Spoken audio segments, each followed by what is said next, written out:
Dieu Tout-Puissant, quand mon cœur considère tout l'univers créé par ton pouvoir, le ciel d'azur, les éclairs, le tonnerre, le clair matin, ou les ombres du soir, de tout mon être, alors s'élève un chant. Dieu Tout-Puissant,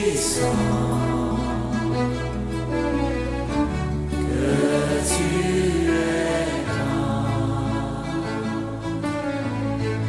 de tout mon être, alors s'élève un chant.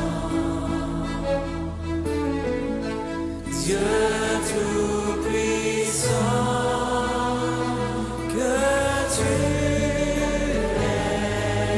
grand.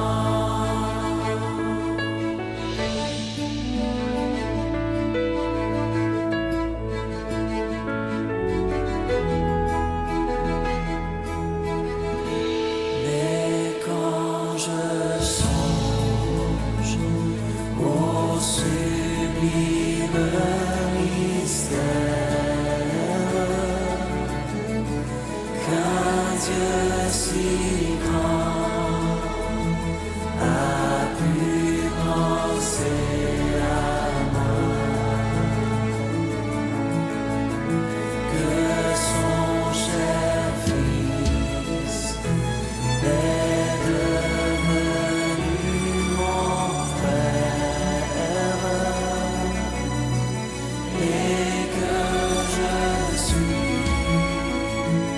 l'héritier du grand roi. Alors mon cœur redit la nuit, le jour, que tu es bon, ô Dieu d'amour. Alors mon cœur redit la nuit, le jour, que tu es bon, ô Dieu d'amour.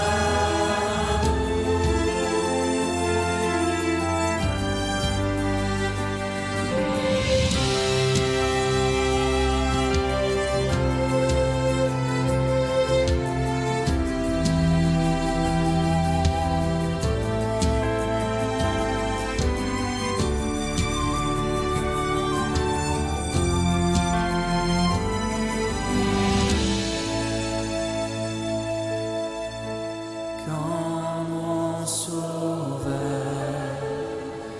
éclatant de lumière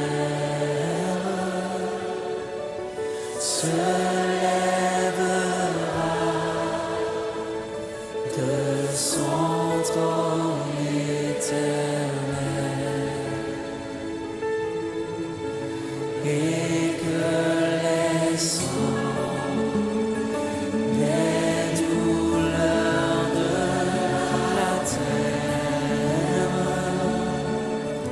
je pourrai voir les splendeurs de son ciel.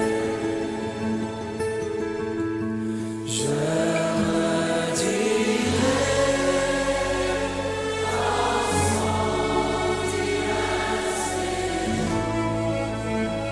rien n'est plus grand.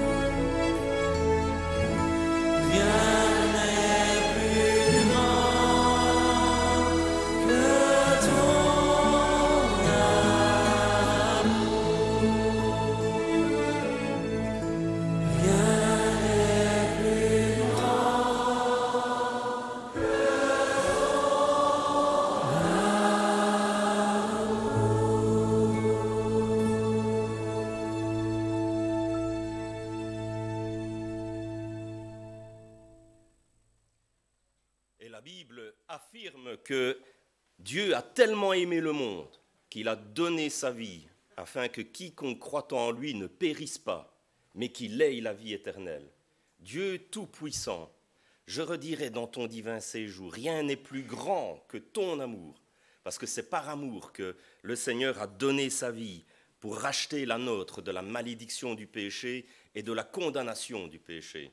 Et c'est une joie de pouvoir se réunir ce matin autour de nos baptisés. Bienvenue aux familles, évidemment, à chacun, à chacune. On est heureux justement de se réunir pour entendre comment Dieu, dans son amour, a touché le cœur de ces trois jeunes filles. Comment est-ce qu'il est rentré dans leur vie? Comment est-ce qu'ils l'ont reconnu comme qui il est, l'Éternel Dieu Tout-Puissant, le Fils de Dieu, le Sauveur du monde, le Sauveur de leur vie. On va les laisser parler dans quelques instants, bien entendu, mais on veut aussi prendre quelques instants aussi d'annonce pour cette semaine. Donc nous aurons mercredi à 19h30 dans nos locaux l'étude biblique. On continue sur le thème du disciple, du discipulat. Donc on va s'intéresser principalement aux tentations, aux épreuves, mercredi qui arrive. Vendredi, groupe de jeunes à 19h ici, et dimanche prochain, réunion de prière à 9h et culte à 10h. Alors, ah oui, j'ai oublié de le dire, samedi, nous aurons notre balade aussi, si la météo le permet, mais on est sûr et certain, il fait toujours bon dans notre pays, donc ce n'est pas un problème. Hein, on profitera de l'extérieur et on aura un temps ensemble ici par après. Donc on se donne rendez-vous à 15h30 ici et on démarrera d'ici.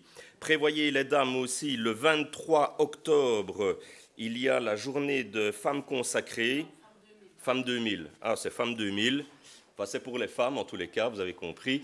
Donc, voilà, il y a les informations ici. Vous pouvez voir Marilyn, elle vous expliquera tout cela par après de façon plus concrète. Il faut s'inscrire, donc voyez Marilyn aussi pour les inscriptions.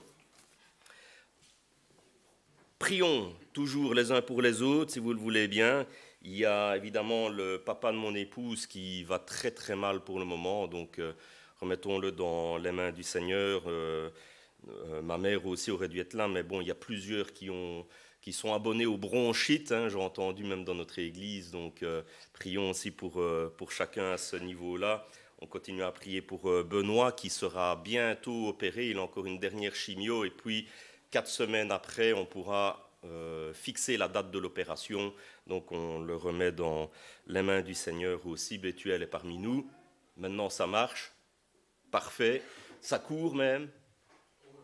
Pas encore, c'est pour demain ça.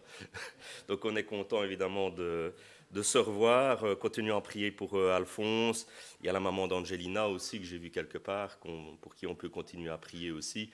Hein, donc après la chute, la tante de Blanche, et puis Georgette est parmi nous aussi, mais ce n'est pas le top du top. Donc ainsi que Léon, on les remet dans les mains du Seigneur pour les examens qui sont à venir au début octobre. Et Rachel aussi, hein, c'est bientôt le moment de la délivrance, mais il y a encore un mois à tenir. Donc on continue à prier pour Rachel et pour l'enfant qui doit naître au mois de novembre.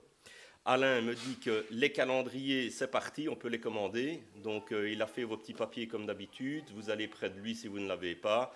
Et puis, il s'occupera de rapatrier toutes vos commandes vers l'église et on les donnera quand on aura le tout. Comme ça, ce sera plus simple. Voilà. Je vous invite à prier alors s'il n'y a rien d'autre. Prions. Seigneur notre Dieu, nous voulons te dire merci parce qu'il est vrai que quand nous serons dans ton divin séjour, nous pourrons chanter, nous réjouir de ce que ton amour a été efficace pour nous sauver, pour nous racheter et pour nous restaurer. Nous te disons déjà merci de ce royaume où il n'y aura plus de douleur, plus de souffrance, plus de mort, plus de péché. Seigneur, en attendant, nous voulons déjà vivre ici, comme si nous étions dans ce royaume.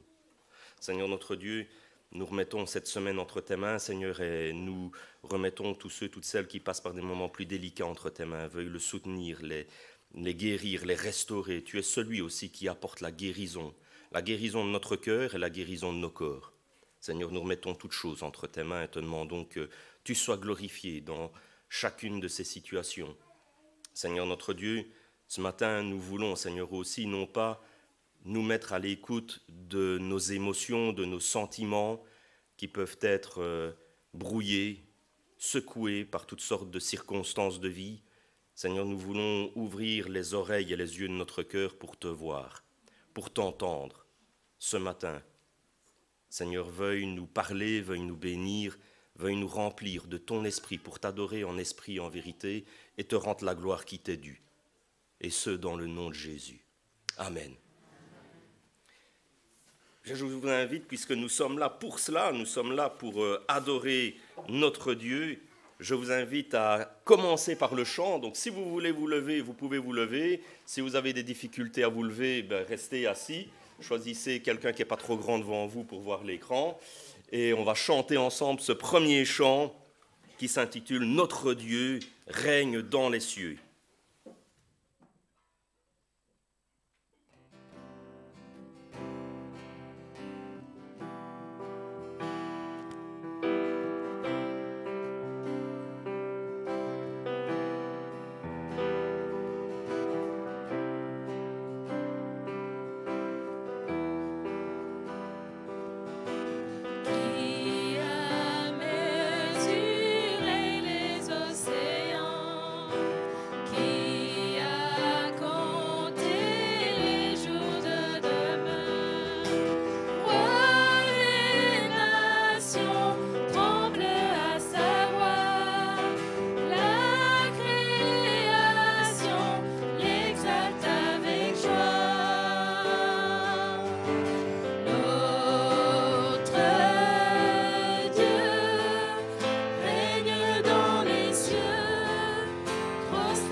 Et l'Écriture affirme notre Dieu est aux cieux. Il fait tout ce qu'il veut. Et c'est vraiment la joie de notre cœur de savoir que notre Dieu est le Dieu tout-puissant. Il fait ce qu'il veut. Il fait ce qu'il veut et c'est lui qui a conçu, qui a organisé et qui a accompli toute l'œuvre dont nous avions besoin pour être sauvés. Tout est accompli. C'est le chant suivant qu'on veut chanter ensemble. Vous pouvez rester debout, si vous le désirez, bien entendu, pour adorer notre Dieu.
Tout est accompli. C'est vrai que c'est le dernier cri que le Seigneur a poussé sur la croix.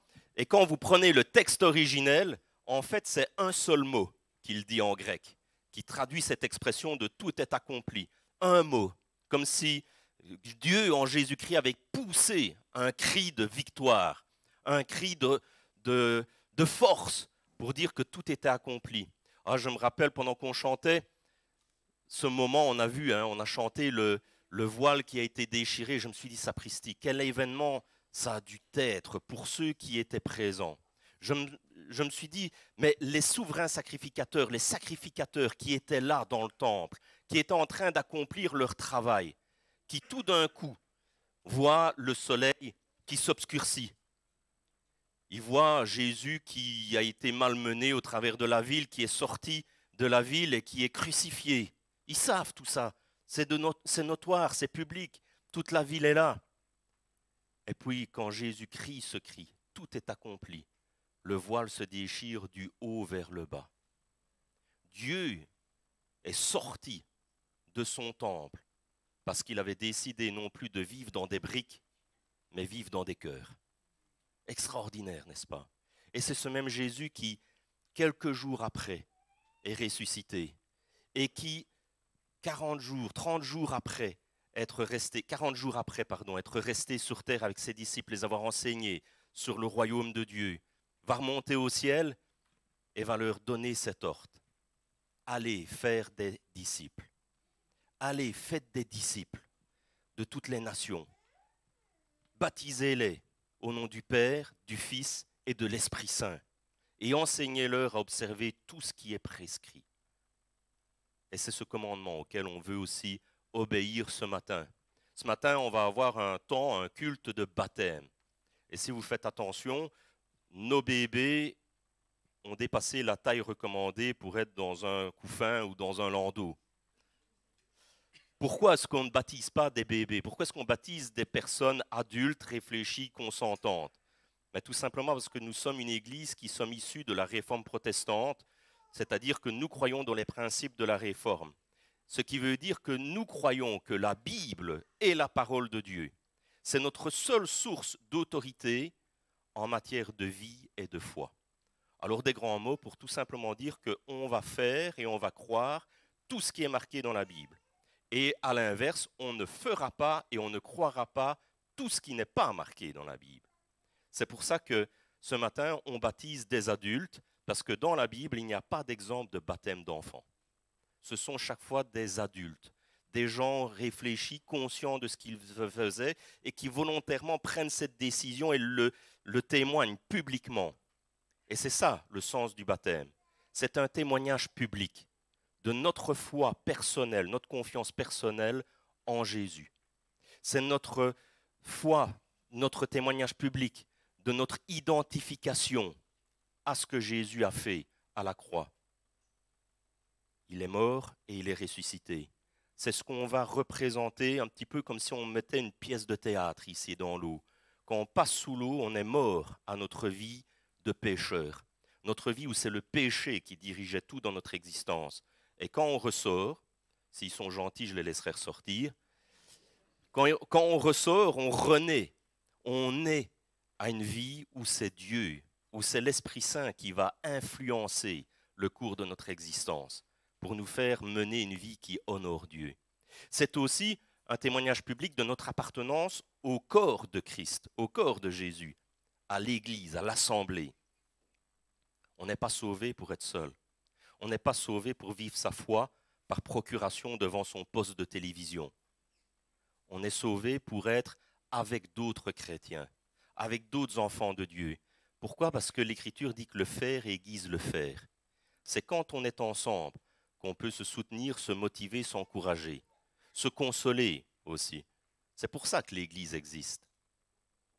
Et c'est aussi et surtout un engagement public à vivre une vie qui honore Dieu.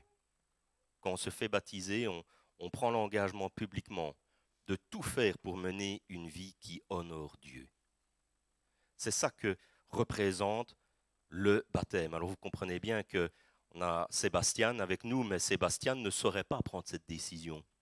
Il n'en a pas encore la conscience. On espère que bientôt il l'aura et qu'on pourra le faire passer dans la baignoire. Ça, ce sera une grande joie, mais pour le moment, ce n'est pas le moment. Ce n'est pas du tout l'instant. Il n'est pas encore capable. Par contre, des personnes adultes, réfléchies, conscientes de ce qu'elles sont devant Dieu, de ce que Dieu a fait pour elles et de l'engagement qu'elles prennent, peuvent faire cette démarche. Et c'est ce qu'on veut entendre, parce qu'on est là aussi pour les entendre. On est là pour entendre comment Jésus est entré dans leur vie et comment il a changé, qu'est-ce qu'il a fait, qui il est pour elles. Ce Jésus de Nazareth qui a fait couler tellement d'encre dans la Bible et même en dehors de la Bible. Que de livres écrits sur ce personnage, sur ce Jésus. Je crois que, puisqu'on a tellement dit sur lui, c'est peut-être intéressant de nous mettre à son écoute. Alors je ne sais pas qui veut être la première. Il y aura un numéro 1 et il y aura un numéro 3. Donc...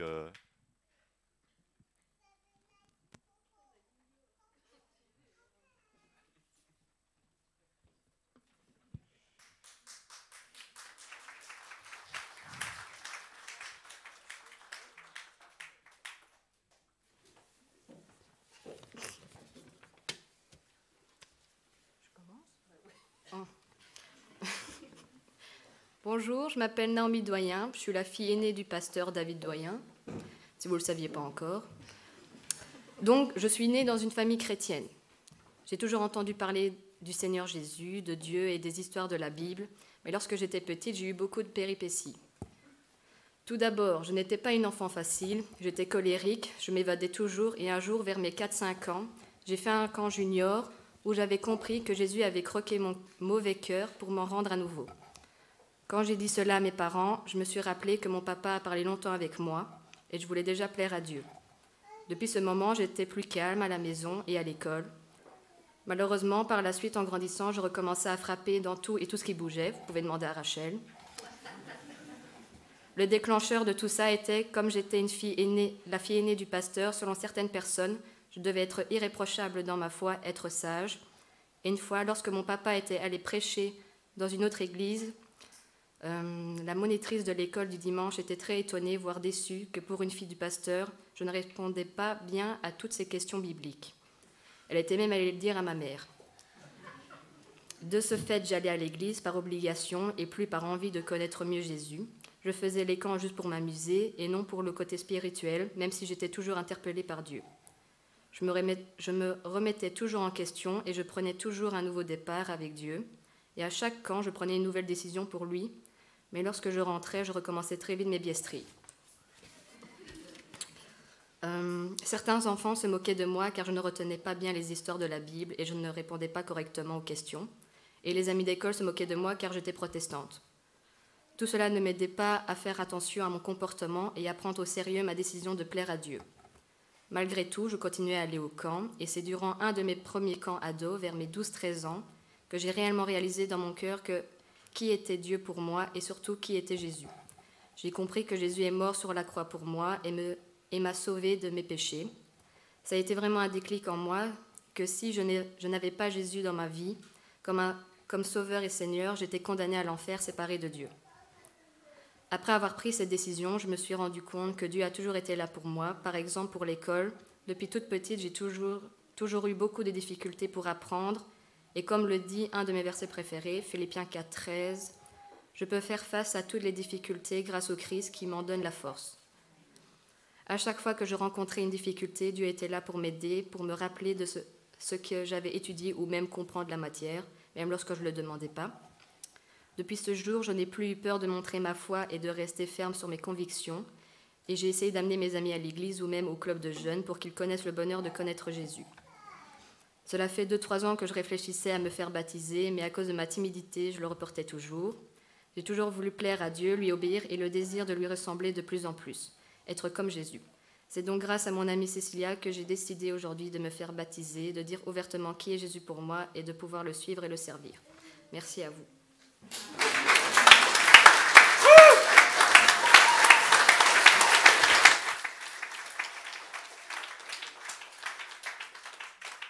Ça paraît étonnant qu'un pasteur ne réussisse pas à faire obtenir un diplôme de théologie à sa fille. Vous savez pourquoi? Parce qu'un diplôme de théologie n'ouvre pas les portes du paradis. Tout simplement.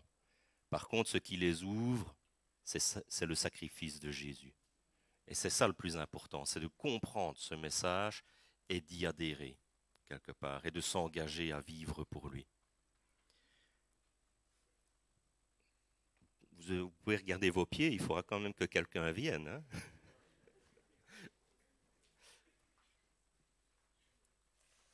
Bonjour, je suis Rachel Doyen. Je suis née dans une famille chrétienne de ce fait que j'ai entendu depuis toute petite la parole de Dieu.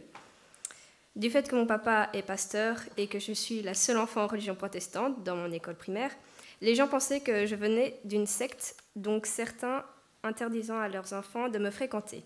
J'avais droit à toutes sortes de questions de la part de mes profs. Si je fêtais mon anniversaire, toutes les fêtes quoi.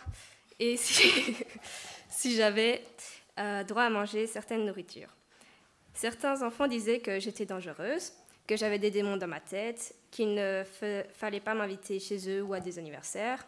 Et donc, n'ayant pas la langue dans ma poche, je répliquais et ça finissait en bagarre, ou bien les parents venaient m'interpeller au point de m'agripper et de me secouer fortement. C'est au travers de mes professeurs ou lorsque je n'arrivais plus à garder cela pour moi, quand c'était trop lourd, que je le disais à mes parents. De ce fait, mon père allait toujours voir soit les parents, soit les professeurs, ou la direction pour essayer d'arranger les situations. Face à tout cela, mes parents me conseillaient toujours de ne pas faire attention à eux, ni à ce qu'ils disaient, car le Seigneur Jésus m'aimait et était toujours avec moi. Et vu que je croyais en lui, j'étais son enfant et que je devais laisser tout ça de côté. Mon père me réconfortait en m'expliquant que quand on aime Jésus, il faut se réjouir d'être mal considéré à cause de notre foi et qu'il ne faut pas en tenir compte car nous appartenons à Jésus et plus tard, on sera toujours avec lui dans son royaume. Donc, ça vaut la peine de souffrir durant cette vie pour lui car elle ne dure pas alors que plus tard, on sera pour l'éternité avec Jésus et tout ça n'existera plus. Bref, ça m'a beaucoup perturbée. Je me demandais pourquoi ma petite vie était déjà fort mouvementée, alors qu'eux avaient l'air d'avoir une vie paisible, avec plein d'amis. Je savais qui était Jésus. Il était le Fils de Dieu. Il est venu dans notre monde pour mourir sur la croix pour nos péchés, par amour une fois pour toutes, afin qu'on puisse accéder au royaume de Dieu. Le fait de répondre et de ne pas me laisser faire avec toutes les méchancetés qu'on me disait, je me suis rendu compte de mon état de pécheresse, même si j'aimais Jésus. Je savais que mon comportement était mauvais, ne plaisait pas à Dieu. De ce fait, dans les camps, j'ai toujours fait la démarche de demander pardon pour tous mes péchés et donner mon cœur à Jésus, car on m'avait dit, enfin je pensais, qu'une fois que l'on péchait, on perdait son salut. Alors, à chaque camp, je refaisais la démarche, comme si j'avais un pass VIP pour pouvoir entrer dans le royaume de Dieu, et qui n'était plus valable lorsque je péchais. Malgré la situation, malgré les attitudes de mes camarades de classe, je suis toujours restée ferme dans ma foi, mais j'étais mal dans ma peau. Un jour, à mes 9 ans, après un camp enfant, je suis rentrée à la maison et avant d'aller dormir, j'ai parlé avec mon papa de tout cela. Il a pris le temps de m'expliquer qu'une seule fois suffisait de donner son cœur à Jésus et que même si on péchait, il fallait demander sincèrement pardon pour notre péché et qu'il fallait tout faire pour ne pas le refaire. Et qu'ainsi, on était pardonné car nous gardons notre salut pour toujours.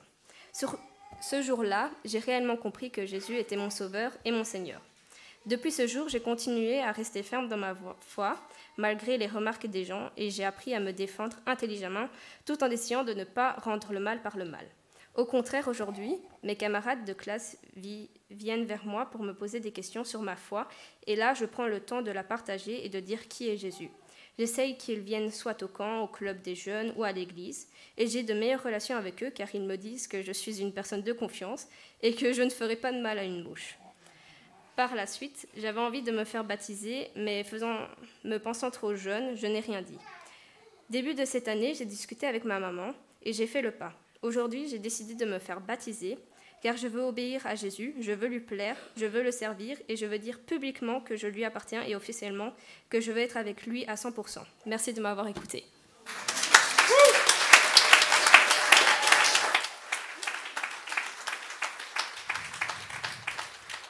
C'est des histoires différentes, mais toujours le même personnage au milieu. Toujours le même Jésus. Toujours la même offre de salut. Pour eux, comme pour chacun d'entre nous si ce n'est pas fait. And the last.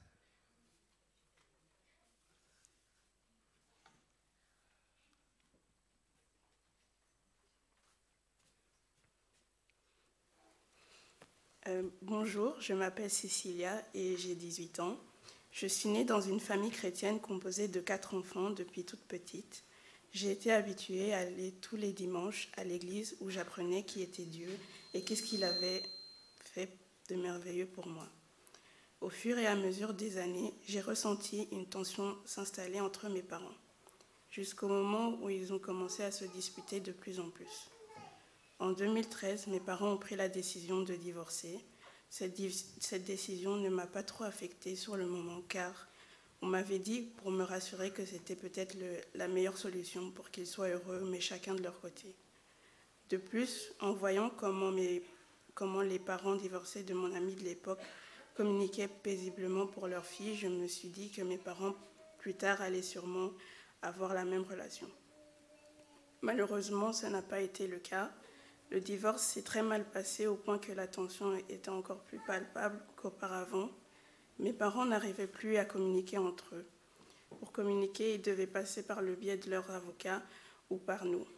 La police a dû intervenir certaines fois. Beaucoup de personnes extérieures ont pris part à cette situation. Ce divorce a pris beaucoup d'ampleur et j'ai vu ma famille se déchirer et se briser sous mes yeux. Plusieurs fois, je me suis demandé pourquoi le Dieu que j'entendais parler chaque dimanche, si aimant, au contrôle de toutes choses, pouvait laisser se produire cet événement dans ma vie. Ne trouvant pas de réponse à cette question, je me suis un peu éloignée de Dieu en me laissant guider par mes émotions et mes envies.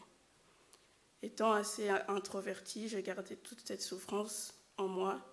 Je me sentais perdue et assez seule. Mais cette souffrance se traduisait par colère.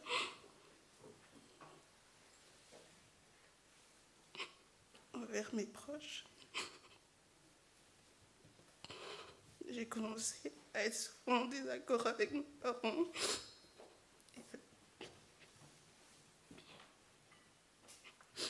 Et me comporter mal avec eux. À ce moment-là, je pensais que j'étais chrétienne, même une bonne chrétienne. Mais je pensais que le fait d'aller à l'église tous les dimanches et d'être née dans une famille chrétienne, de participer à des activités de mon église me définissait comme une chrétienne, alors que je n'avais pas encore accepté le Seigneur dans ma vie et mes choix de ma vie, de tous les jours. Merci.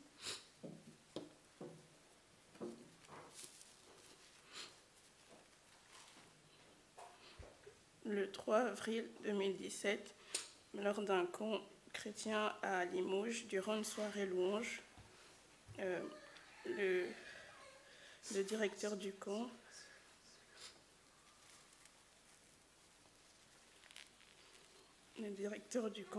a demandé à ceux qui le souhaitaient d'accepter Jésus dans leur vie, à faire paix avec lui. C'est à ce moment-là où j'ai réalisé que je devais me réconcilier avec Dieu. Car contrairement à ce que j'ai commencé à croire, Dieu se souciait de moi. Par exemple, c'est par sa grâce que je vivais toujours. Beaucoup n'ont pas la chance de le témoigner aujourd'hui. Mais surtout qu'il m'a fait la plus belle preuve d'amour, qui est qu'il s'est sacrifié à la croix pour moi. Dieu a envoyé son Fils unique sur terre pour se sacrifier à la croix pour nous, pécheurs destinés à la mort, à vivre sous la colère de Dieu et sans Dieu. Mais ceux qui croient en son sacrifice et le reconnaîtront comme le Sauveur et leur Seigneur seront sauvés et auront la vie éternelle. Le salut est donc individuel. Ce n'est donc pas parce que l'on vient d'une famille chrétienne ou que l'on va à l'église par habitude que l'on est chrétien et qu'on sera sauvé. J'ai aussi réalisé que lui seul pouvait me consoler et me donner la paix que je cherchais désespérément depuis longtemps. Dans Jean 14, verset 27, il est dit « Je vous laisse la paix, je vous donne ma paix. Ce n'est pas à la manière du monde que je vous la donne, que votre cœur cesse de se troubler et de craindre. » Dans Philippiens 4, versets 6 et 7, Ne vous inquiétez de rien, mais en toute chose faites connaître vos besoins à Dieu par des prières et des supplications, dans une attitude de reconnaissance, et la paix qui dépasse tout ce que l'on peut comprendre gardera votre cœur et vos pensées en Jésus-Christ. C'est donc ce jour-là où j'ai donné ma vie à Christ en demandant pardon d'un cœur sincère pour les péchés que j'ai pu faire, en le rendant maître de ma vie. Par la suite, moi qui me croyais seule, Dieu m'a montré qu'il y avait des personnes autour de moi qui m'aimaient et en qui je pouvais m'appuyer et me confier. Dieu m'a aussi ouvert les yeux par rapport à la vie que je menais sans lui et qu'il ne glorifiait donc pas. Il m'aide petit à petit à guérir de cette souffrance que j'avais à cause des conséquences du divorce de mes parents. Il a totalement changé ma vie et est devenu indispensable à celle-ci.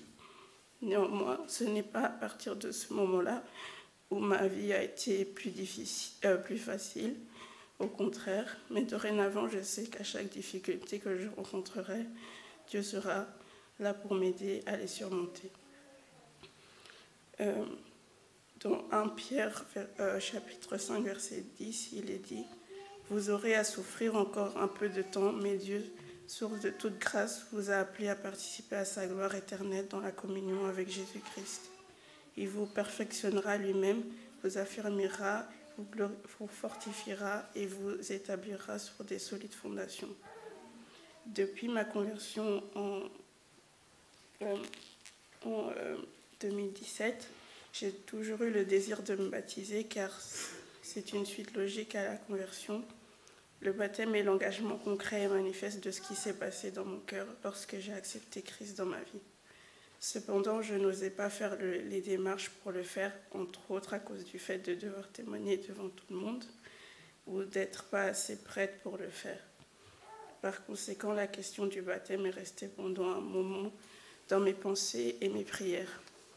En fin 2018, ma meilleure amie Naomi et moi, on a fait un pacte qui consistait à faire ensemble les démarches pour se baptiser en 2019.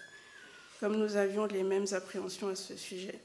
Mais on a réalisé par la suite qu'on risquait de peut-être se baptiser au final à cause de l'engagement qu'on avait pris l'une envers l'autre plutôt que de l'engagement qu'on a pris avec Dieu.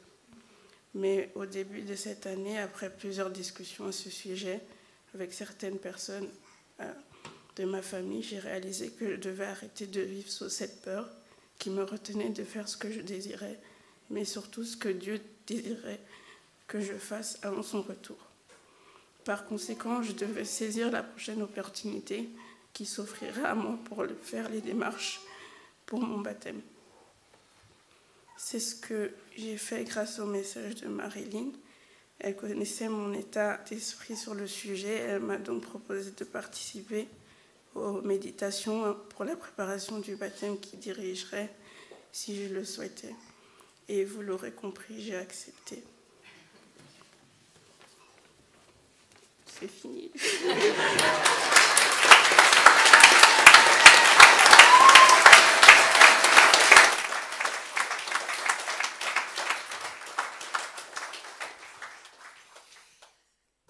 Notre vie n'est pas facile, mais Dieu est bon. C'est pour ça qu'il a dit qu'il ferait concourir toutes choses pour notre bien. Pour tous ceux qui sont appelés à lui ressembler, qui sont appelés selon son dessein, à devenir ses enfants.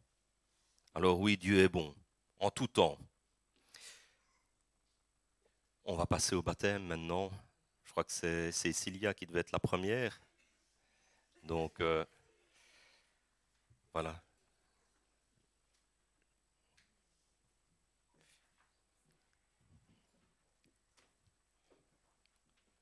Je ne sais pas si Fils, tu sais approcher au cas où.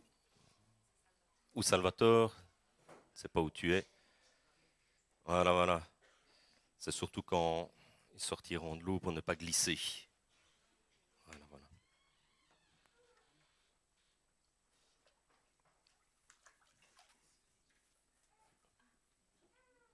Attends, viens près de moi.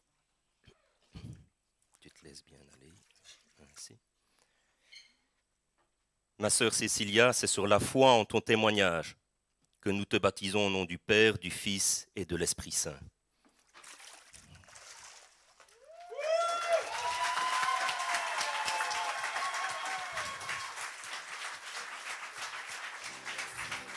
Attention de glisser. Hein.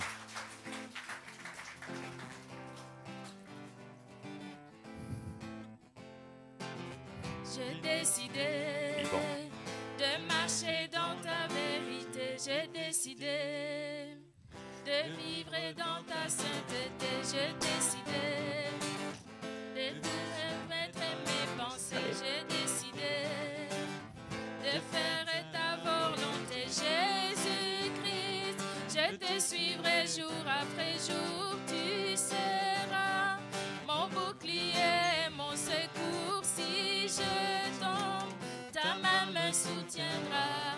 Et je sais que tu seras toujours là. Ma sœur Rachel, c'est sur la foi en ton témoignage que nous te baptisons au nom du Père, du Fils et de l'Esprit Saint.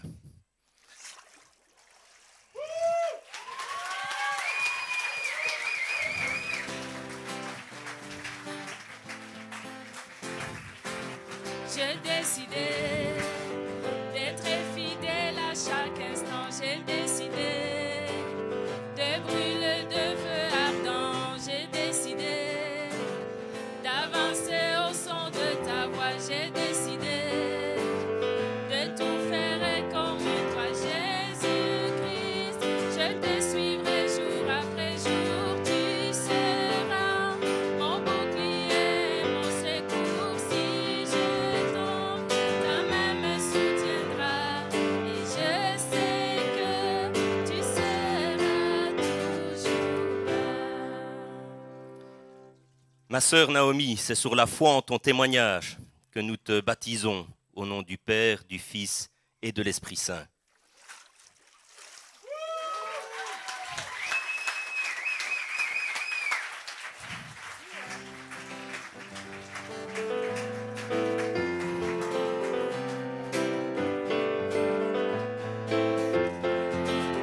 J'ai décidé d'être fidèle à chaque instant. J'ai décidé de brûler de feu ardent.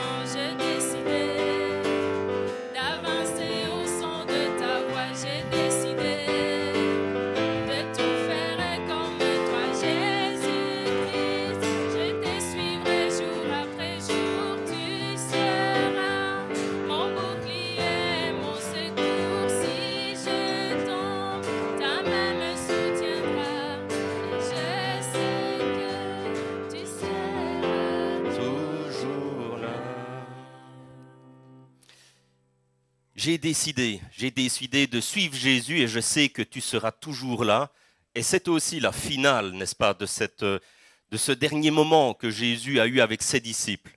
Quand il a donné l'ordre d'aller, de faire des disciples, de les baptiser, de les enseigner, il a promis aussi, et voici, je suis avec vous tous les jours jusqu'à la fin du monde.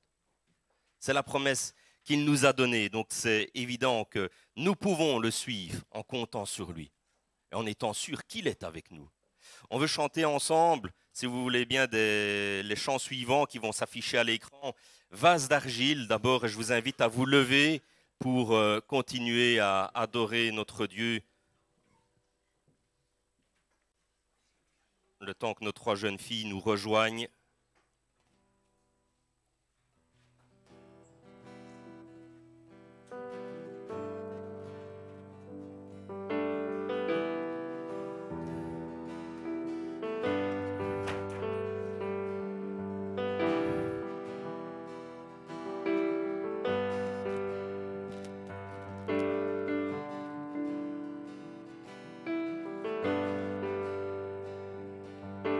J'étais pris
grâce infinie de notre Dieu. Et c'est vrai qu'il a fallu une sacrée dose de grâce que pour pardonner nos péchés, à chacune, à chacun. Mais c'est l'infinité de la grâce de Dieu, de son amour pour nous. Nous qui sommes des vases d'argile, il a mis son trésor en nous. Il a mis la parole de la réconciliation, le message de la bonne nouvelle du salut en Jésus. Et c'est ce qui a fait ce message, ce sacrifice de nous des enfants de Dieu. Je suis enfant de Dieu. Je vous invite à le chanter, je vous invite à donner de la voix simplement pour proclamer cette vérité, si c'est le cas, évidemment, dans votre vie. Je suis enfant de Dieu.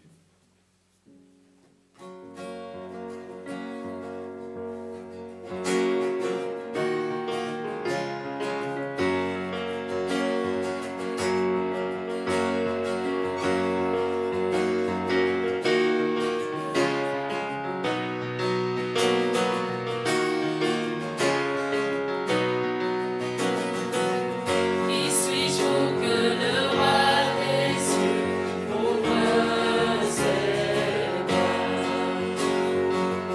Perdu mais trouvé par sa grâce, son amour pour moi, il m'a libéré, ma dette est payée. Je suis enfant de Dieu, je suis à lui. Il m'a racheté à la croix, grâce à son âme. J'étais esclave du péché, il m'a sauvé. Jésus m'a sauvé, il m'a libéré, ma dette est payée. Je suis enfant de Dieu, je suis à lui. Et dans sa maison, j'ai trouvé ma place. Je suis enfant de Dieu, je suis à lui. Je suis choisi et affranchi. En toi, je sais qui je suis. Tu es pour moi, pas contre moi. En toi, je sais qui je suis. Je suis choisi et affranchi. En toi, je sais qui je suis. Tu es pour moi, pas contre moi. En toi, je sais qui je suis. Oui, en toi, je sais qui je suis. Il m'a libéré, ma dette est payée. Je suis enfant de Dieu, je suis à lui. Et dans sa maison, j'ai trouvé ma place. Je suis enfant de Dieu, je suis à lui. Il m'a libéré, ma dette est payée. Je suis enfant de Dieu, je suis à lui. Et dans sa maison, j'ai trouvé ma place. Je suis enfant de Dieu, je suis à lui. Et dans sa maison, j'ai trouvé ma place. Je suis enfant de Dieu, je suis à lui. C'est vrai que dans notre monde, on ne trouve pas toujours sa place. Il faut même, c'est ce qu'on nous apprend, faire sa place. Mais quel soulagement de savoir que dans la maison du Père, On n'a pas à faire sa place, on n'a pas à la chercher. Elle est prévue, elle est réservée. C'est fantastique, n'est-ce pas? Oui, je suis enfant de Dieu, je suis à lui. Je lui appartiens. Et c'est parce que je lui appartiens que je suis dans sa main, que nul ne peut m'en ravir, dit l'Écriture, et que nous sommes en sécurité. Nous sommes en paix. Et ça, c'est fantastique de pouvoir se réjouir de cela grâce à l'unique sacrifice du Seigneur Jésus. C'est le chant suivant qu'on veut chanter en préparation à la Sainte Seine. Homme de douleur, fils de Dieu.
gloire et honneur à toi seul.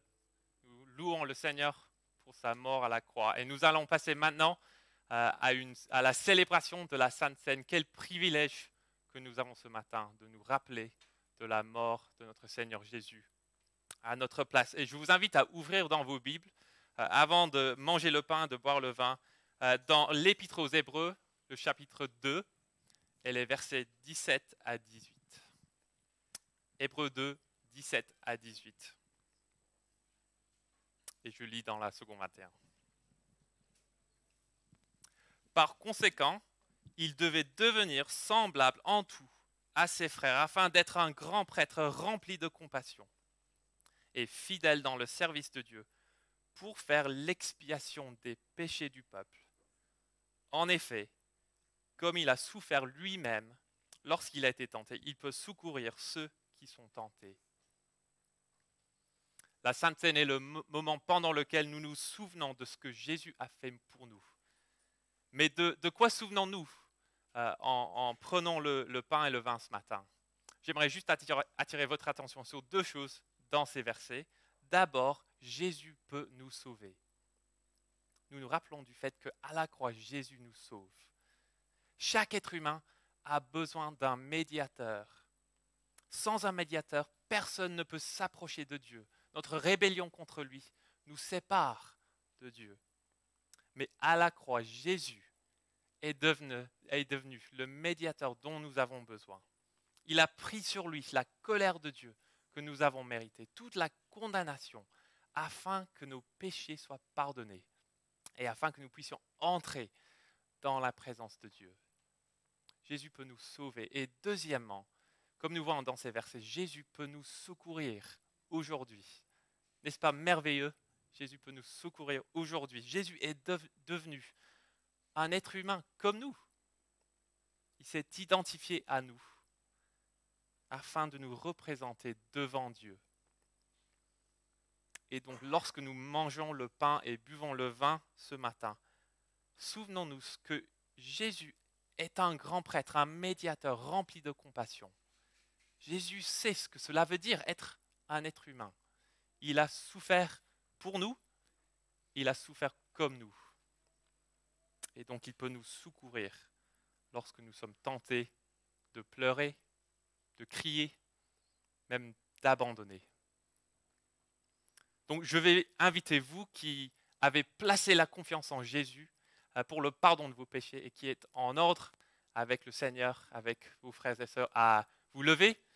Et j'invite aussi ceux qui servent à vous approcher pour faciliter la distribution. Donc merci de vous lever pour la Sainte Seine.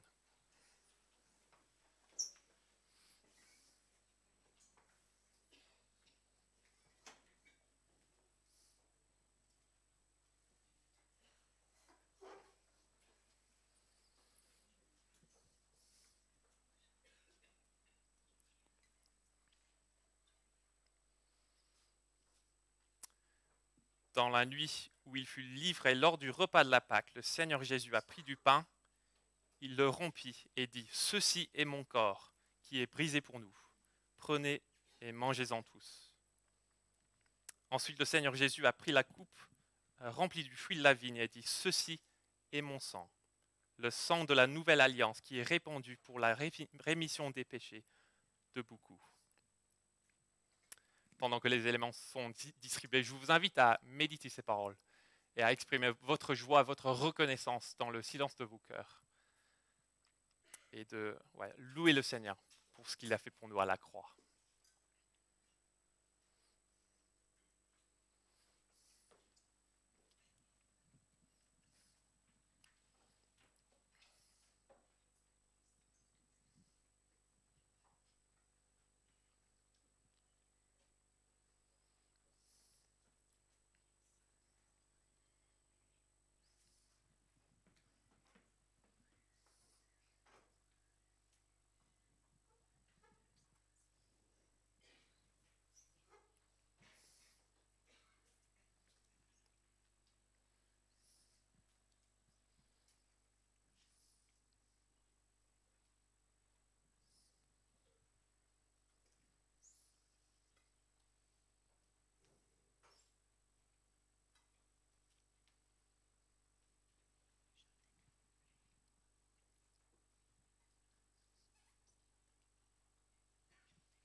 Comme le Seigneur a dit, buvez-en tous.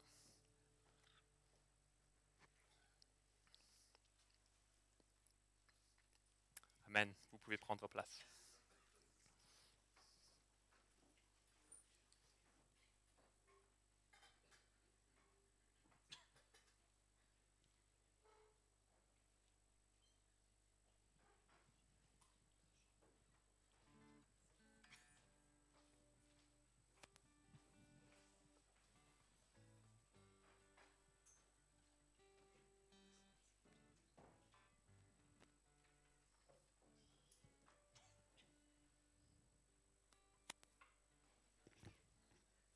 On est heureux, bien entendu, d'avoir pu accueillir nos nouveaux baptisés à la table du Seigneur avec nous.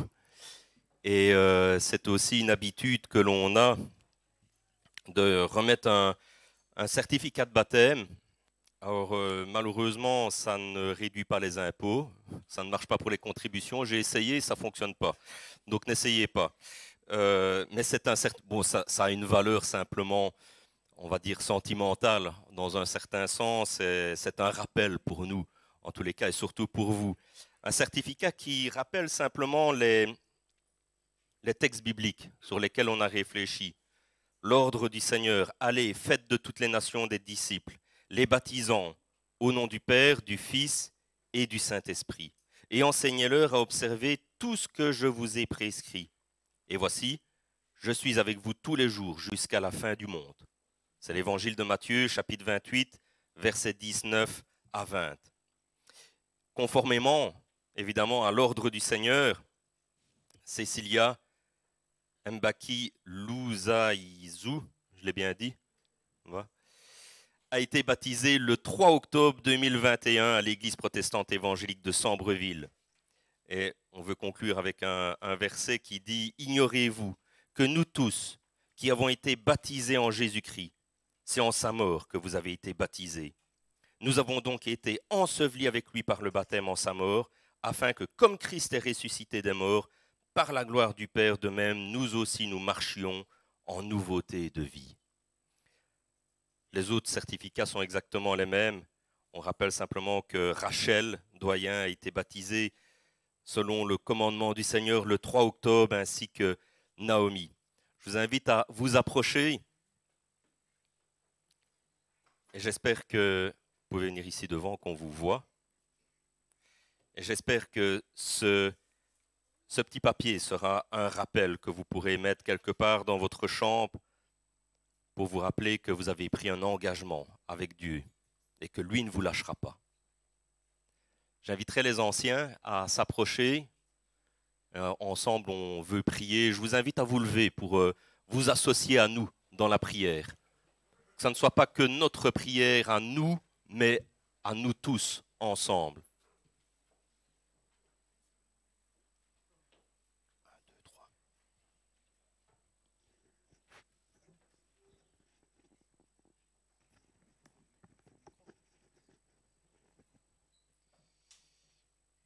Seigneur, nous voulons te dire merci. Et c'est vrai que, Seigneur, nous sommes dans la joie de voir nos trois jeunes filles, Seigneur, te témoigner, Seigneur, que tu es vivant, Seigneur, que tu es mort pour leurs péchés. La vie chrétienne commence et, comme on l'a entendu, Seigneur, c'est un chemin d'embûche, de souffrance. Que tu puisses être là, que tu puisses les fortifier, les encourager, qu'ils puissent passer toutes choses en toi, Seigneur. Que tu puisses les garder, chacune, Seigneur. Cécilia, Rachel, Naomi, veille sur eux, Seigneur. Au nom de Jésus. Amen.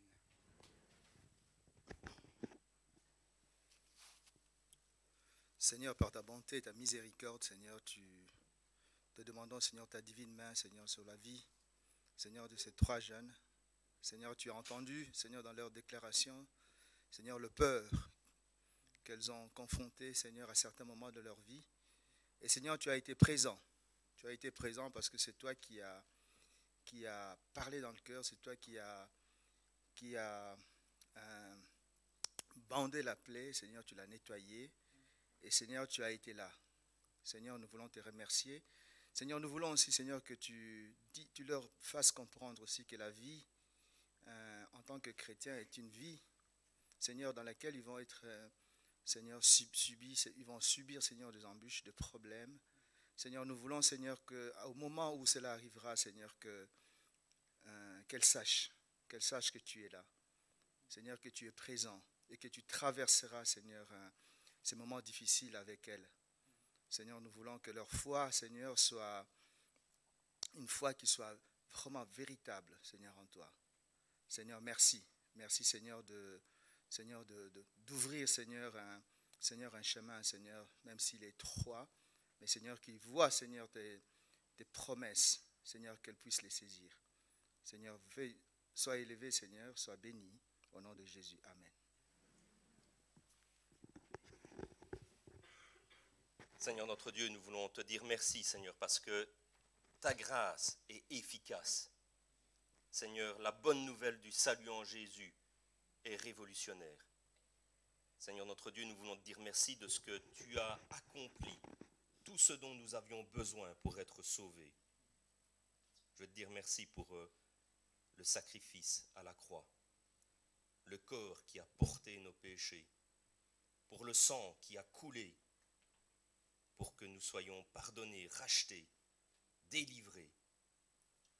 Seigneur notre Dieu, nous sommes reconnaissants de tout cela et nous te disons merci de ce que tu as opéré, Seigneur, l'œuvre du salut dans le cœur de ces trois jeunes filles. Seigneur notre Dieu, nous voulons te demander que tu puisses les garder, les protéger, fortifie-les, remplis-les, Seigneur, de ton Esprit Saint.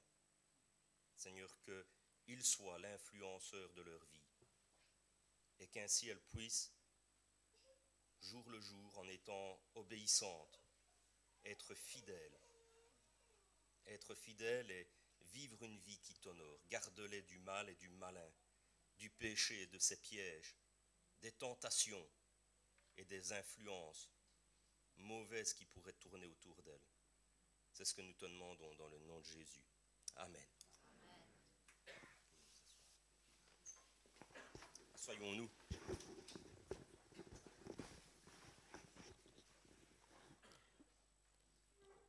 Et avant d'ouvrir la parole de Dieu, je vous invite à chanter un chant, Ta parole.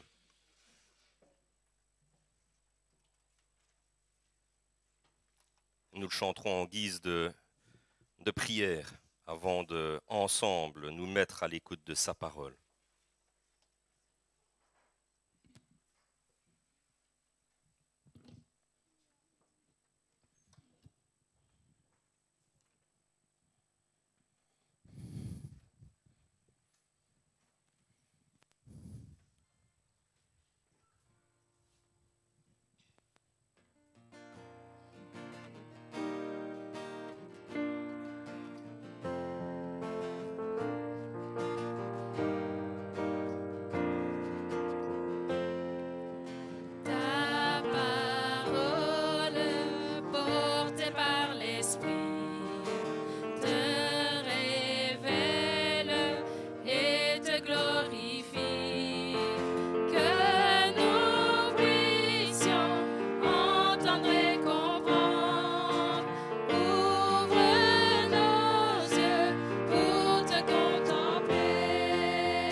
Je vous invite à ouvrir la parole de Dieu dans l'Épître aux Romains, chapitre 5, versets 8 et 9. C'est vrai que c'est un beau chant, finalement. Vers qui d'autre irions-nous? C'est ce que les disciples ont dit à Jésus. Quand Jésus parlait, il avait la fâcheuse habitude, ou c'était le fâcheux résultat qu'il obtenait. Et il y avait quelques-uns qui le suivaient, et puis tous les autres le lâchaient. Et il va poser cette question à un moment donné à ses disciples. Et vous, est-ce que vous voulez partir avec les autres? Et ils vont répondre, à qui d'autre irions-nous? C'est toi qui as les paroles de la vie. Et c'est vrai que c'est à cette parole que nous voulons faire encore une fois référence. C'est cette parole que nous voulons entendre.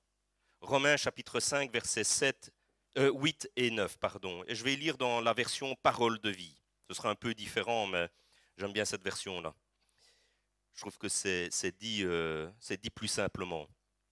Voilà ce qui nous est dit. Voici comment Dieu a prouvé son amour pour nous. Le Christ est mort pour nous, et pourtant, nous étions encore pécheurs. Maintenant, son sacrifice nous a rendus justes. Alors, c'est sûr, le Christ va nous sauver aussi de la colère de Dieu. Le Christ va nous sauver aussi de la colère de Dieu. C'est un passage qui est vachement interpellant. Souvent, on connaît le verset 8. Dieu éprouve son amour envers nous dans ce qu'il est mort pour nous. On s'arrête là. Mais le 9 est tout autant important. Par le sang versé, il nous garde du jour de la colère de Dieu.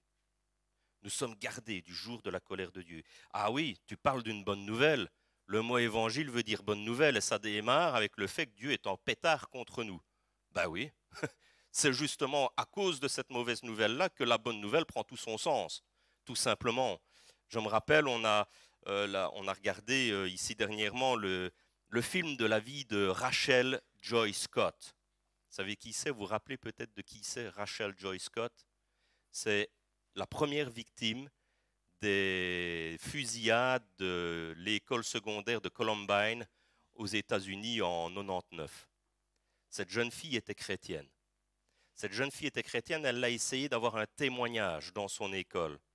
Et elle a impacté les gens qui étaient autour d'elle dans son école. Et elle a été la première victime. Et ces deux jeunes gars, complètement lessivés, rincés dans leur esprit par l'idéologie néo-nazie, sont arrivés, ils connaissaient cette fille et ils l'ont blessée. Et avant de l'achever, ils lui ont dit « Est-ce que tu crois toujours en Dieu ?» Elle a dit oui. Et il lui a répondu « Alors va le retrouver. » Bon. Qu'est-ce qui a permis que cette fille aille jusque-là? Qu'est-ce qui a permis surtout que cette fille vive comme ça? Je trouve d'extraordinaire, c'est dans le film qui a été créé à partir de ses écrits, de son journal intime, c'est pas tellement sa mort, mais c'est plutôt sa vie. Comment elle a vécu et comment elle a impacté son école, une collégienne, comment elle a impacté son école pour le Jésus dans lequel elle croyait. Et je me dis, c'est vraiment ça le plus important. Le plus important, c'est de vivre une vie en tant que disciple qui honore, qui compte, qui fait la différence. Je ne me rappelle pas de quel auteur ça vient. Il faudra rechercher, je vous fais confiance. Vous êtes plus à l'aise peut-être avec l'informatique que moi. Mais il y a un auteur qui a dit « Il est plus facile de mourir pour Christ que de vivre pour lui ». Et je trouve que c'est vrai. C'est vrai.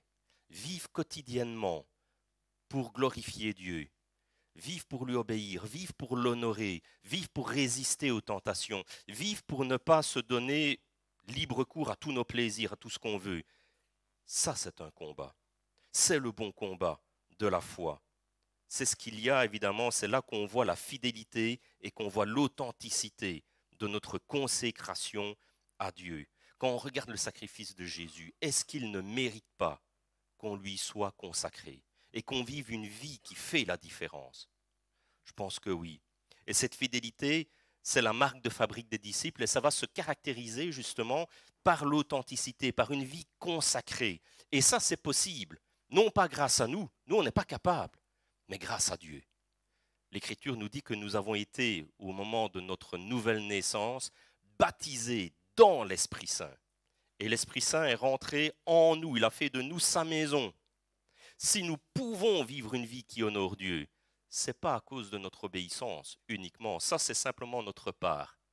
Mais c'est grâce à l'Esprit Saint qui nous rend capables d'obéir et d'être fidèles et d'être consacrés à Dieu. On a entendu des baptêmes, on a entendu des témoignages, et comme je l'ai dit, le baptême c'est aussi et avant tout un engagement à vivre une vie consacrée à Dieu. Et cette consécration commence évidemment par la repentance et la conversion. Et c'est ce que ces deux versets mettent bien en avant. J'aime beaucoup aussi le verset de Galates 2,20. On le lisait justement vendredi au groupe de jeunes. Et voilà ce qui nous est dit. Avec le Christ, je suis mort sur la croix. Je vis, mais ce n'est plus moi qui vis. C'est le Christ qui vit en moi. Maintenant, ma vie humaine, je la vis en croyant au Fils de Dieu qui m'a aimé et qui a donné sa vie pour moi. Je ne veux pas rendre inutile ce don de Dieu. Je ne veux pas rendre inutile ce don de Dieu. Dieu nous a sauvés d'un jour de colère. La bonne nouvelle prend son sens quand on réalise ce jour funeste vers lequel l'humanité est en route. Il y a un jour de la colère de Dieu. Le jour de la colère de Dieu, c'est le jour où Dieu va revenir et va juger l'humanité, et il va surtout juger l'humanité pour ne pas avoir cru en lui, pour s'être rebellé et ne pas avoir cru dans le sacrifice de Jésus son Fils. C'est un jour de colère. Nous sommes tous nés sous ce jour de la colère, parce que nous sommes tous nés pécheurs. On est tous nés avec ce problème du péché dans notre vie. Ça, c'est la mauvaise nouvelle qui nous concerne tous. Quoi qu'on ait fait, qui qu'on soit, nous sommes tous sous le jour de la colère. Mais c'est là que l'Évangile entre en scène. La bonne nouvelle, c'est que Jésus est mort à notre place pour qu'on échappe à ce jour de la colère de Dieu. Et nous pouvons obtenir, qui que nous soyons, quoi qu'on ait fait, nous pouvons obtenir le pardon des péchés, nous pouvons être rachetés de nos péchés, nous pouvons être sauvés de ce jour de la colère au travers de notre confiance en Dieu. Quand nous plaçons notre confiance dans le sacrifice de Jésus pour être sauvés, et rien qu'en cela, le Seigneur, il achète, il prend, il dit c'est bon, je vois ta foi, et sur base de ta foi, je te sauve. Et c'est là qu'il nous fait naître de nouveau. C'est là qu'il nous plonge, il nous baptise dans son esprit, que nous naissons de nouveau. C'est là que nous avons le pardon des péchés, que nous sommes rachetés, adoptés, que nous devenons enfants de Dieu. Dieu prouve son amour envers nous, lorsque nous étions encore des pécheurs, Christ est mort pour nous. Il nous a sauvés du jour de la colère. Tout cela est accessible par la foi, par la confiance en Jésus seul. Mais attention, adhérer à ce message, ça veut dire prendre l'engagement de vivre une vie où ce n'est plus moi le patron, c'est Dieu. Ce n'est plus mes désirs qui vont influencer le cours de ma vie, mes choix, mes orientations, tout ce que je vais penser, faire, etc., regarder. Je vais laisser Dieu, par son esprit, influencer ma vie au travers des commandements de sa parole, de la Bible. Dieu veut nous influencer au travers de sa parole, la Bible. C'est pour ça qu'un disciple, c'est un apprenti. C'est un apprenti, c'est quelqu'un qui apprend d'un maître. Nous voulons au quotidien devenir les apprentis de Dieu. Vous savez, si vous avez fait attention, et on l'a lu sur la carte de baptême, Jésus n'a pas dit d'aller faire des nations des convertis. Il n'a pas dit d'aller faire des membres d'église. Il n'a même pas dit aller faire des chrétiens. Il a dit allez, faites des disciples. Faire des disciples. Il faut devenir des étudiants de Jésus, tout simplement, pour mener une vie qui l'honore. Et cette vie, elle démarre au moment de la nouvelle naissance, quand nous avons pris cette décision, quand on s'est reconnu pécheur, qu'on a demandé pardon, qu'on a plié le genou de l'orgueil pour dire « moi, j'arrive pas à me sauver, il n'y a que toi. Parce que toi, tu es mort pour moi à la croix. Et je te fais confiance pour être sauvé. Je ne compte pas sur tout ce que je vais pouvoir faire de bien. Je ne compte pas sur eux. Non, je compte seulement sur toi. Toute ma confiance, je la mets en toi. » À ce moment-là, le Seigneur nous sauve. Alors je vous invite, vous trois, et je nous invite, nous tous, bien entendu, à nous méfier des dangers du plaisir. Or, le plaisir n'est pas mauvais quand il est pratiqué dans son cadre. En dehors du cadre, il ouvre la porte à tous les excès et il va même pervertir le plaisir. Il va devenir destructeur. Je prends un bête exemple. Il n'y a rien de mal à boire une bière. C'est un plaisir de la table ou un verre de vin à un repas, si vous préférez. Par contre, que devient le plaisir quand on siphonne 2-3 fûts? On ne s'en rappelle même plus. Et ça rend malade. Vous voyez que l'excès, trop de plaisir tue le plaisir. Mais aujourd'hui, on est dans une société où il faut du fun. Il faut du plaisir. On est là pour se marrer, on ne vit qu'une fois. Ouais. Dieu n'est pas contre le plaisir. C'est lui qui l'a créé. Il nous a créés pour être son plaisir. Dieu n'est pas contre le plaisir, mais il doit être pratiqué dans son cadre, sinon il devient pervers et destructeur. Ne vous laissez pas influencer, vous trois, par des plaisirs qui sont trompeurs, des plaisirs stéréotypés, ou une vraie fiesta, c'est celle où on finit bourré. D'ailleurs, comment est-ce que vous allez savoir qu'elle est finie si vous n'êtes déjà plus consciente? Mais ça, il paraît que c'est le plaisir. Non, il ne faut pas se laisser tromper par des plaisirs trompeurs, par des stéréotypes. Le plaisir, c'est celui que je prends avec Dieu. Ce n'est pas celui qu'on me dessine dans une boîte toute faite et que je dois appliquer dans ma vie. Non. Le plaisir, c'est celui que je prends avec Dieu, que Dieu me donne. Quand je goûte à tous les bienfaits, toutes les bonnes choses qu'il a créées et dans le cadre pour lequel il les a créées. Vivez une vie qui plaît à Dieu. Vivez une vie qui plaît à Dieu. Ça ne fera que manifester votre engagement. Comme cette jeune fille dont on a fait un film de ses écrits. Ah, elle avait beaucoup de tentations, comme tous les jeunes, hein. Les sorties, les fêtes après l'école, les ceci, les cela, plein, les garçons aussi, des désirs naturels, des plaisirs, comme on peut en avoir tant et tant. Et c'était pas facile. Mais elle l'a tenu. À un moment donné, elle a décidé de vivre pour Jésus. Et elle a réussi à changer toute la mentalité de plusieurs jeunes de son école. Toute la mentalité. C'est extraordinaire. L'impact qu'une vie consacrée peut avoir. Ne minimisez jamais l'impact que vous pouvez avoir en étant fidèle à Dieu, en étant fidèle à Jésus. Ne minimisez jamais le plaisir que vous pouvez avoir en obéissant à Dieu plutôt qu'aux principes de ce monde, aux stéréotypes de ce monde. Ne minimisez jamais le bonheur que vous pouvez obtenir en étant fidèle et en vivant les plaisirs dans le cadre que Dieu leur a donné. Goûtez au plaisir de la vie avec Dieu, dans l'obéissance, dans la foi, dans la fidélité.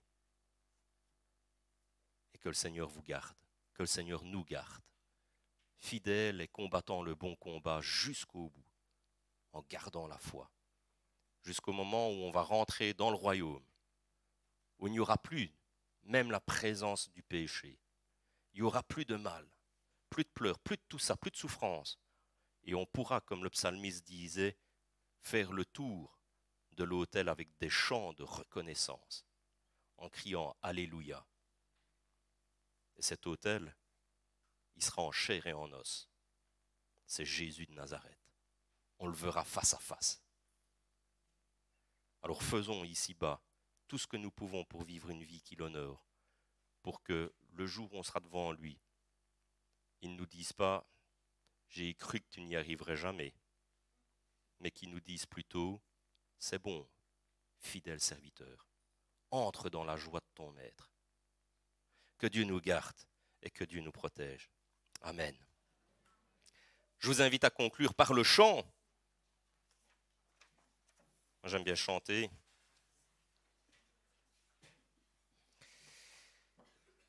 Et j'aime bien faire chanter les gens, mais avec des cantiques seulement. Je vous invite à chanter Dieu sublime. Ça va s'afficher à l'écran. Et je vous invite à vous lever pour ensemble conclure notre temps de culte et d'adoration.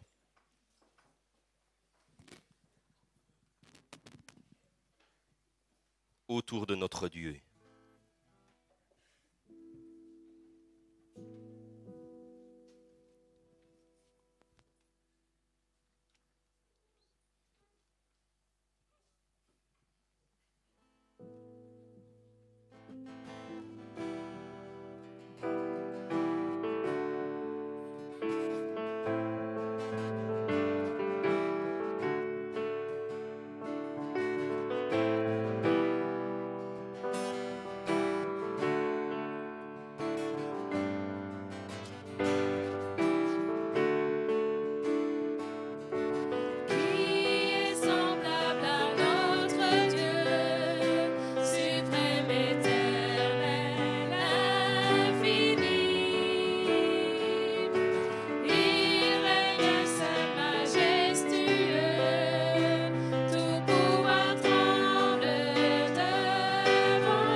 Que le Seigneur Jésus vous bénisse, que Dieu vous garde, bien entendu, et qu'il puisse vous garder fidèles dans la communion de l'Esprit Saint avec ce Dieu sublime qui nous a rachetés.